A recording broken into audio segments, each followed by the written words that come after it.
नमस्कार। सीईसी गुरुकुल व्याख्यान माला में आपका हार्दिक अभिनंदन।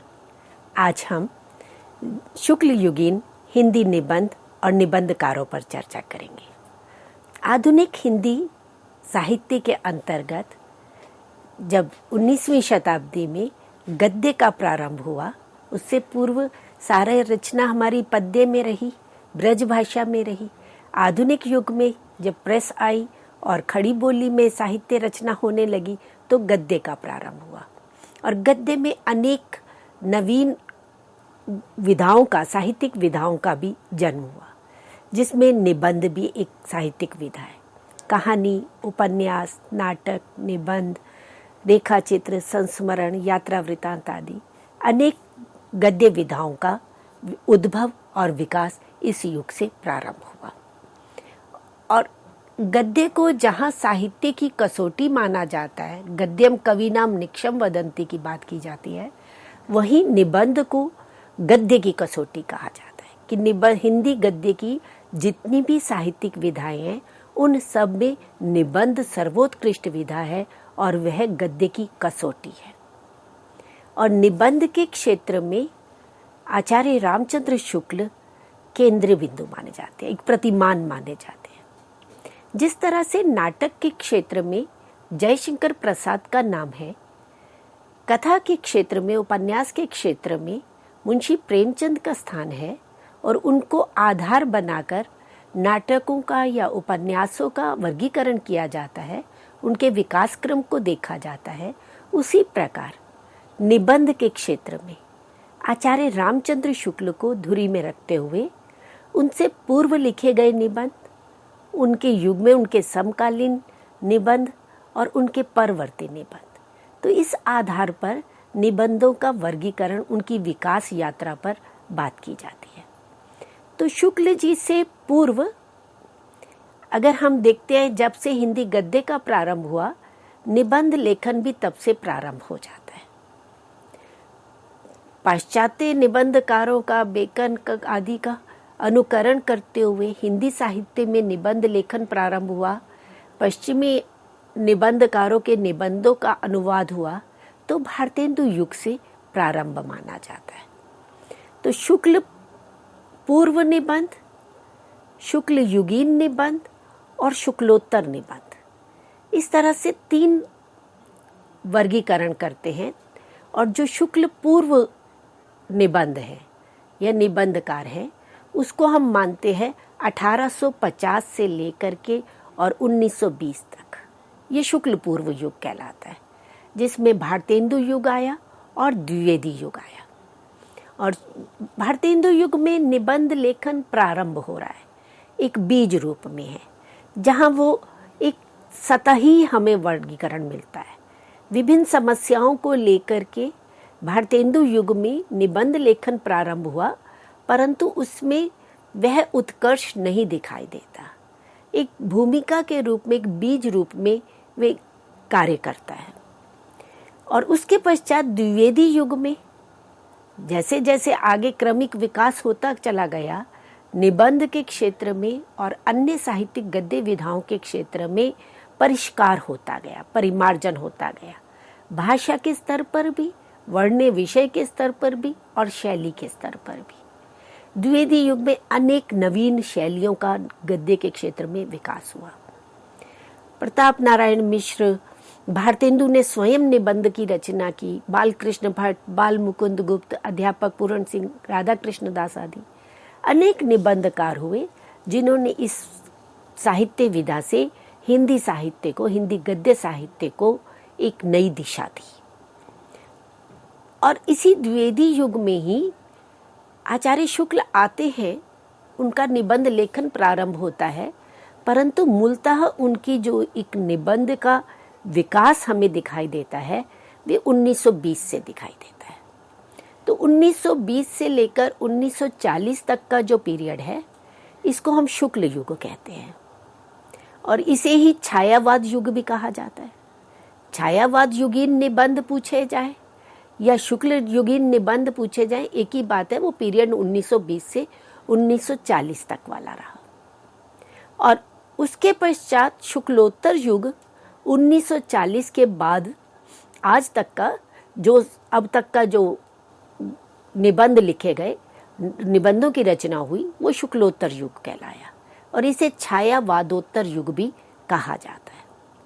तो शुक्ल पूर्व में भारतेंदु युग और द्विवेदी युग कहलाएंगे, शुक्ल युग को छायावाद युगीन निबंध कहेंगे और शुक्लोत्तर युग में छायावादोत्तर, कविता के क्षेत्र में हम प्रगतिवाद, प्रयोगवाद, नई कविता और फिर साठोत्तरी कविता आदि का जो कविता के क्षेत्र में वर्गीकरण होता है, परंतु गद्य के क्षेत्र में उसे छायावादोत्तर गद्य कहा दिया जाता है।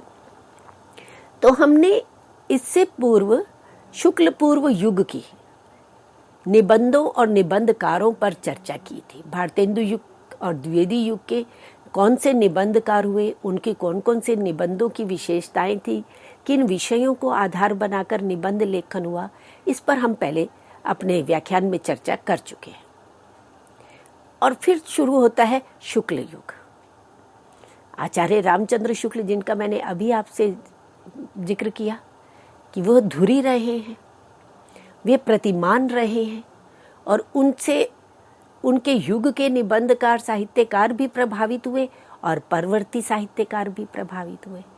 तो आचार्य शुक्ल जी के निबंधों पर हालांकि हम एक पहले व्याख्यान कर चुके हैं, पर भूमिका रूप में संक्षेप में हम पहले आचार्य रामचंद्र शुक्ल जी के निबंधों की बात करेंगे, फिर इनके समकालीन जो अन्य निबंधकार हुए उन पर आज चर्चा करेंगे। तो शुक्ल जी को साहित्य इतिहासकार के रूप में, एक सुविख्यात आलोचक के रूप में, निबंधकार के रूप में जाना जाता है, एक नवीन गद्य शैली के निर्माता के रूप में जाना जाता है। हिंदी साहित्य के इतिहास का एक क्रमबद्ध व्यवस्थित विवेचन करके आपने जिस तरह से साहित्य को एक नई दिशा प्रदान की, परवर्ती साहित्यकारों के लिए एक नया मार्ग प्रशस्त किया और साहित्य के हिंदी साहित्य को इतिहास को जो एक व्यवस्थित रूप प्रदान किया, वे सराहनीय है, वे मील का पत्थर रहा है। हिंदी शब्द सागर की भूमिका के रूप में यद्यपि वे लिखा गया, पर परवर्ती काल में एक स्वतंत्र इतिहास, हिंदी साहित्य का इतिहास के नाम से उसका प्रकाशन भी हुआ। एक तटस्थ आलोचक समीक्षक रहे, भक्ति काल के कवियों को लेकर के, छायावाद के कवियों को लेकर के, साहित्यकारों को लेकर के, उनकी उस काल विशेष की प्रवृत्तियों को लेकर के आपने जिस तरह से समीक्षा की है, एक पर्यवेक्षण करते हुए, एक तटस्थ शोधपूर्ण दृष्टि रखते हुए जो आलोचना की है, तो आलोचना के क्षेत्र में भी आचार्य रामचंद्र शुक्ल का एक विशेष स्थान है। और निबंधकार के रूप में तो आप सुविख्यात रहे, एक प्रतिमान स्थापित किया। आपसे पूर्व जो निबंध एक बीज रूप में प्रारंभ हुआ था, एक नींव का कार्य किया था, उस नींव पर एक उत्कृष्ट भवन निर्माण करने का कार्य आपके द्वारा किया गया। और एक नवीन गद्य शैली, गद्य का क्योंकि प्रारंभ ही आधुनिक काल में हुआ है और आरंभ में खड़ी बोली एक अव्यवस्थित रूप में थी, एक चलताऊ रूप में थी, जिसमें उर्दू के, संस्कृत के, अन्य भाषाओं के शब्द थे। तो उस गद्य को एक नवीन रूप, भाषा को परिष्कृत करते हुए, यद्यपि द्विवेदी युग में महावीर प्रसाद द्विवेदी जी ने भाषा के परिमार्जन का, परिष्करण का कार्य किया, परंतु आचार्य शुक्ल जी ने निबंध के क्षेत्र में नवीन गद्य शैलियों का निर्माण किया और वे गद्य शैलियां इनके समकालीन अन्य निबंधकारों ने भी अपनाई और परवर्ती निबंधकारों को भी उससे एक दिशा प्राप्त हुई। 20वीं शती के आप प्रमुख साहित्यकारों में आपका स्थान है। हिंदी में मनोवैज्ञानिक निबंध लेखन परंपरा के आप जनक माने जाते हैं। इससे पूर्व छुटपुट मनोवैज्ञानिक निबंध लिखे गए, परंतु जिस एक वैज्ञानिक दृष्टि से, तटस्थ दृष्टि से, मनोविश्लेषण परक दृष्टि से मनोवैज्ञानिक निबंधों का लेखन आचार्य रामचंद्र शुक्ल ने किया, वह अपने आप में सराहनीय है। और इन्होंने अपने निबंधों में मानव जीवन के जो भावों की आवश्यकता होती है, मानव जीवन में जो मूल्य हैं, उनका जो महत्व है, उसका निर्धारण करते हैं। और हिंदी साहित्य में इतिहास लेखन की परंपरा का प्रारंभ ही शुक्ल जी से हुआ। इनसे प्रभावित होकर के बाबू गुलाब राय, आचार्य हजारी प्रसाद द्विवेदी, परवर्ती काल में गणपति चंद्र गुप्त, रामचंद्र तिवारी आदि अनेक इतिहासकार आए जिन्होंने इतिहास लेखन किया। परंतु सब परवर्ती इतिहासकारों के लिए शुक्ल जी द्वारा लिखा गया इतिहास एक दिशा बोधक का कार्य करता है। हम शुक्ल जी के निबंधों को देखें तो इनके निबंध सब चिंतामणि भाग 1 और भाग 2 में संग्रहित हैं। इन्होंने आलोचनात्मक निबंधों की रचना की, व्यावहारिक निबंधों की रचना की और मनोविज्ञान परक निबंधों की रचना की, सैद्धांतिक निबंधों की रचना की। तो आपके जो काव्य शास्त्रीय दृष्टि से लिखे गए आलोचनात्मक सैद्धांतिक निबंध हैं, उनमें है कविता क्या है, साधारणीकरण और व्यक्ति वैचित्र्यवाद, काव्य में लोक मंगल की साधना अवस्था, रस मीमांसा। ये निबंध कहीं ना कहीं किसी न किसी पाठ्यक्रम में लगे हुए हैं और सभी निबंध पाठक को एक नई दृष्टि से सोचने को विवश करते हैं, नवीन दृष्टि प्रदान करते हैं। इसी तरह से शुक्ल जी ने आलोचनात्मक व्यवहारिक निबंधों की भी रचना की। भारतेंदु हरिश्चंद्र, तुलसी का भक्ति मार्ग, मानस की धर्म भूमि, ये इनके आलोचनात्मक व्यवहारिक निबंध रहे। इसके साथ ही इन्होंने सूरदास की, तुलसीदास की, जायसी की ग्रंथावलियों का जब संकलन किया, संपादन किया, तो उनकी भूमिका में भी इन्होंने व्यवहारिक आलोचना प्रस्तुत की। तो वह व्यवहारिक निबंध के रूप में पठनीय है, वो समझने के लिए, पाठकों के लिए बड़ी उपयोगी है। इसी तरह से इन्होंने मनोवैज्ञानिक निबंधों की रचना की।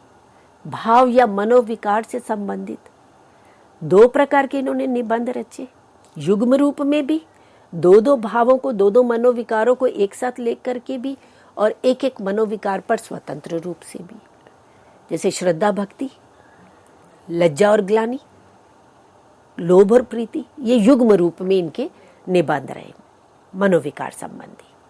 इसी तरह से करुणा, घृणा, ईर्ष्या, भय, उत्साह, क्रोध, ये इनके एकल मनोविकार से संबंधित रहे। एक मनोविकार को लेकर के उसके विविध पक्षों पर, विविध पहलुओं पर विचार करते हुए वे मनोविश्लेषण दृष्टि से, एक तर्कपूर्ण दृष्टि से, सूत्र शैली का प्रयोग करते हुए, कहीं विवरणात्मक शैली का प्रयोग करते हुए मनोविकारों को स्पष्ट करते हैं। अब हम मित्रों आचार्य शुक्ल जी के निबंधों की विशेषताओं की बात करते हैं। उनके निबंधों में ऐसी क्या विशेषता रही जिसके कारण वे एक प्रतिमान के रूप में आए और जिनसे उनके समकालीन और उनके परवर्ती निबंधकार प्रभावित हुए, प्रेरित हुए। शुक्ल जी के निबंधों में वैचारिक प्रौढ़ता का उत्कर्ष देखने को मिलता है। यद्यपि उससे पूर्व के निबंधों में, चाहे हम अध्यापक पूर्ण सिंह के निबंध देखते हैं, प्रताप नारायण मिश्र के या बाल मुकुंद गुप्त आदि के निबंध देखते हैं, वहां पर वैचारिक प्रौढ़ता उस रूप में नहीं है। एक गहराई, एक तर्कपूर्ण दृष्टि, एक तटस्थता उस रूप में नहीं मिलती जो शुक्ल जी के निबंधों में दिखाई देती है। आगमन निगमन शैली का प्रयोग करते हुए, समास व्यास शैली का प्रयोग करते हुए, सूत्र में कथन करके और फिर उसको स्पष्ट करते हुए, जिस प्रकार से वे विचार के विभिन्न स्तरों को प्रस्तुत करते चलते हैं, वे जो उत्कर्ष हमें निबंध में दिखाई देता है, ये शुक्ल जी की विशेषता है। चिंतन के स्तर पर मौलिकता है। जिस भी विषय को उठाते हैं उसकी गहराई में जाते हैं, उसके मूल तक पहुंच करके और उसका गहनता से अध्ययन करते हुए गवेषणात्मक दृष्टि से विचार करते हैं और बड़ा मौलिक चिंतन है। विषय विश्लेषण की अद्भुत क्षमता है। श्रद्धा और भक्ति लिया, लोभ और प्रीति लिया, तो विषय का विश्लेषण बड़े सूक्ष्म दृष्टि से, एक पर्यवेक्षण दृष्टि से करते हुए वे विविध पहलुओं को स्पष्ट करते हुए आगे बढ़ते हैं। समकालीन और परवर्ती निबंधकारों के ये पुरोधा भी रहे, उनके प्रेरणा स्रोत भी रहे। इनके निबंधों को सरस्वती पत्रिका में छपते थे, अन्य पत्रिकाओं में प्रकाशित होते थे, तो उनको पढ़ के कई निबंधकारों को, साहित्यकारों को निबंध लेखन की प्रेरणा प्राप्त हुई। और जैसा मैंने पहले भी कहा कि विभिन्न गद्य शैलियों का विकास इन्होंने अपने निबंधों में किया। तो हिंदी गद्य साहित्य के अंतर्गत निबंध विधा को एक साहित्यिक उत्कर्ष प्रदान करने का कार्य, उसे एक चरम उत्कर्ष तक पहुंचाने का कार्य और साहित्य को समृद्ध करने का कार्य आचार्य रामचंद्र शुक्ल द्वारा किया गया। तो इस तरह से अभी हमने आचार्य रामचंद्र शुक्ल, उनके निबंध और उनके निबंधों की विशेषताओं पर बात की है। इन्हीं के समकालीन, इन्हीं के युग में बाबू गुलाब राय भी रहे। बाबू गुलाब राय भी सशक्त निबंधकार के रूप में हमारे समक्ष आते हैं। इतिहासकार के रूप में, काव्य शास्त्रकार के रूप में, एक सुविख्यात आलोचक समीक्षक के रूप में बाबू गुलाब राय जी का भी विशेष स्थान है। हिंदी गद्य के उन नायकों में इनका मुख्य स्थान है। 1888 में जन्म हुआ और 1963 तक, अपने जीवन के अंतिम पड़ाव तक निरंतर ये साहित्य सर्जना करते रहे। एक लंबी साहित्य सर्जना इनकी चलती रही। यद्यपि प्रारंभ शुक्ल युग में इन्होंने लेखन का किया, जो हम 1922 से 1940 तक का पीरियड करते हैं, पर 1940 के बाद शुक्लोत्तर युग में भी इनकी अनेक रचनाएं, उत्कृष्ट रचनाएं हमारे समक्ष आती हैं 1960 तक की। और एक उत्कृष्ट निबंधकार के रूप में, इतिहासकार के रूप में ये आते हैं। यद्यपि आचार्य शुक्ल को हम बरगद का वृक्ष कह सकते हैं, और बरगद के वृक्ष के नीचे छोटे छोटे जो वृक्ष होते हैं उनकी उतनी सत्ता नहीं रहती, पर उनको छाया देने का कार्य बरगद का वृक्ष करता है, उनको पनपने की कार्य बरगद का वृक्ष करता है। तो इसी तरह से बाबू गुलाब राय अपनी प्रतिभा के कारण, अपनी योग्यता के कारण, अपनी रचना धर्मिता के कारण हिंदी साहित्य जगत में अपना एक विशेष स्थान बनाते हैं और हिंदी गद्य को उन्नति तक ले जाने में, उसके विकास करने में, उसको एक समुन्नत रूप प्रदान करने में इनका विशेष योगदान देखते हैं। 1888 में इटावा में इनका जन्म हुआ। दर्शन शास्त्र में आपने एमए की उपाधि प्राप्त की, एलएलबी की किया, और आगरा विश्वविद्यालय से आपकी साहित्यिक सेवाओं को देखते हुए, आपकी प्रतिभा को देखते हुए सम्मानार्थ आपको डीलिट की उपाधि से सम्मानित किया गया। संस्कृत और फारसी के ज्ञाता थे और दर्शन शास्त्र का प्रभाव इनके साहित्य पर, इनकी रचनाओं पर हमें विशेष रूप से दिखाई देता है। दर्शन शास्त्र में भी तर्क शास्त्र का, वे अपनी तार्किक बुद्धि का प्रयोग करते हुए तर्क की दृष्टि से निबंधों में एक विशेष चिंतन को लेकर के आगे बढ़ते हुए दिखाई देते हैं। उनके निबंध संग्रह की बात करें तो एक उनका बड़ा प्रसिद्ध निबंध संग्रह रहा मेरी असफलताएं। ये आत्मव्यंजक निबंधों का संग्रह है। इसे आत्मकथा के रूप में भी माना जाता है। इनके कुछ निबंध इसमें ऐसे हैं जो संस्मरण के रूप में है, अपने गुरुदेवों का स्मरण करते हुए उनके विषय में जो इन्होंने निबंध लिखे वो संस्मरण की श्रेणी में आते हैं। इसी तरह से इसमें जब ये कसौली यात्रा का वर्णन अपना करते हैं तो वे यात्रा वृतांत के रूप में कहा जाता है, और शिकारी मित्र का स्केच जिस रूप में ये निबंध में प्रस्तुत करते हैं तो वो रेखा चित्र की श्रेणी में आ जाता है। तो मेरी असफलताएं इनका एक प्रसिद्ध आत्मव्यंजक निबंध संग्रह है, जिसे इनकी आत्मकथा भी कहा जाता है, जिसमें संस्मरण भी, यात्रा साहित्य भी, रेखा चित्र भी, तो गद्य की विभिन्न विविधाएं एक साथ पिरोई हुई दिखाई देती हैं। इसी तरह से इनके और निबंध संग्रह हैं ठलुआ क्लब, फिर निराशा क्यों, मेरे निबंध, कुछ उथले कुछ गहरे, मनोवैज्ञानिक निबंध, अध्ययन और आस्वाद, राष्ट्रीयता, जीवन रश्मियां। दर्शन शास्त्र में एमए किया हुआ था, मनोविज्ञान का गहन अध्ययन था।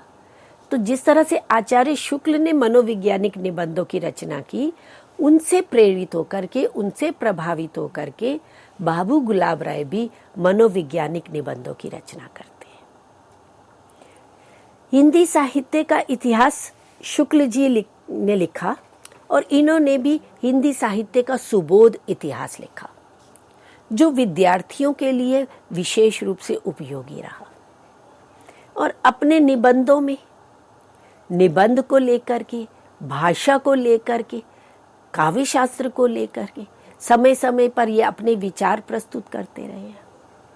काव्य शास्त्रीय निबंधों की भी रचना की, सिद्धांत और अध्ययन, काव्य के रूप, ये इनके काव्य शास्त्रीय रचनाएं हैं, जिसमें इन्होंने संस्कृत काव्य शास्त्र का गहन अध्ययन करके और उसको हिंदी में एक आलोचनापरक दृष्टि से प्रस्तुत किया है। तो काव्य शास्त्रीय दृष्टि से काव्य के रूप और सिद्धांत और अध्ययन, इनकी रचनाएं विद्यार्थियों के लिए विशेष रूप से उपयोगी है। और मेरे निबंध, जो इनका निबंध संग्रह है, इसमें ये निबंधों के विषय में, निबंधों की शैली के विषय में, की भाषा के विषय में अपने विचार बीच बीच में प्रस्तुत करते रहते हैं। जैसे मेरे निबंध में हम देखते हैं, वे कहते हैं, मैं अपने निबंधों में अपेक्षाकृत वैज्ञानिक और विषयगत होते हुए भी उनकी साहित्यिकता को अक्षुण्ण रख सका हूं। ये मेरे लेखन की विशेषता है। चाहे वो वैज्ञानिक विषय है, कोई एक विषय विशेष को ध्यान में रखते हुए और उस विषय के विविध पक्षों पर विचार करते हैं, परंतु साहित्यिकता वहां बनी रही है। साहित्य की जो एक कलात्मक पक्ष है, वे कहीं पर भी पीछे नहीं रहा है, उसकी उपेक्षा नहीं हुई है। इसलिए उन्होंने कहा कि मैंने अपने निबंधों में साहित्यिकता को अक्षुण्ण रखा है, और यही इनके निबंधों की विशेषता भी रही है। ऐसे ही इनके निबंधों की अपनी एक विशेष शैली रही है। शुक्ल जी जहां एक गंभीर शैली को लेकर के, एक चिंतन परक शैली को लेकर के निबंध रचना में बढ़े, वहीं बाबू गुलाब राय अपने निबंधों में हास्य और व्यंग्य का पुट प्रस्तुत करते हुए चलते हैं। और वे हास्य और व्यंग्य भी चुटीला है, गहराई है, पहनापन है, पर किसी को चोट पहुंचाने वाला नहीं है। और उसका विषय भी ये स्वयं को बनाते हैं। मेरी असफलताएं, जो इनका निबंध संग्रह है, वहां ये स्वयं लिखते हैं कि मैंने आप लोगों के मनोरंजन के लिए स्वयं अपने को ही बलि का बकरा बनाया है। किसी पाठक पर, किसी साहित्यकार पर, किसी अन्य व्यक्ति पर या विषय पर या समाज पर व्यंग्य नहीं कर रहे हैं। किस पर कर रहे हैं? स्वयं को बलि का बकरा बनाया है, स्वयं को व्यंग्य के रूप में लाते हैं। यदि मेरे साथ दो एक सज्जन भी लपेट में आ गए हों, तो उनसे मैं हार्दिक क्षमा चाहता हूं। क्योंकि जब साहित्यकार निबंध लिखता है तो समाज उसके सामने होता है, समाज के विभिन्न चरित्र उसके सामने होते हैं। तो उनको देखते हुए वो एक व्यंग्य या एक लाक्षणिकता आ जाना स्वाभाविक है। तो इसलिए वो कहते हैं कि अब मैंने वैसे तो अपने को ही व्यंग्य का पात्र बनाया है, परंतु उसके साथ साथ अगर कोई और भी उस चपेट में आ गए हैं तो मैं उनसे क्षमा चाहता हूं। तो ये इनकी विनम्रता है।